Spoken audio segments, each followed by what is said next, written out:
সাকিবের ব্যাপারটা যেটা আমি বলি, সাকিব নিজে অনেক এফোর্ট দিয়ে এই পর্যন্ত এসেছে। সে আপনারা হয়তো তার আগেরটা জানেন, সে আগে অনেক এমন ছবিও করেছে যেগুলো ছবির মতো না, কিন্তু সে আস্তে আস্তে নিজেকে গড়েছে, এই পজিশনে এনেছে।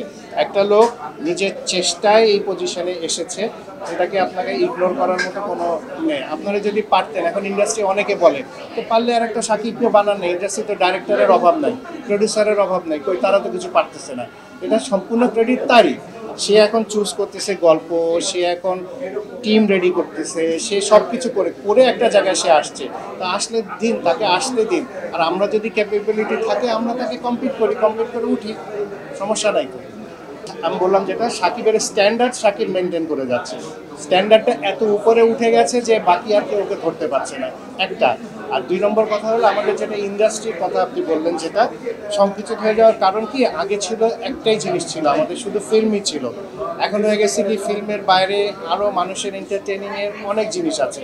মানুষ ইউটিউবে দেখে, মোবাইলে দেখে, সিনেমা অনেকে যেতে চায় না, আদার জিনিস আছে, এন্টারটেন করার জন্য অনেক কিছু আছে।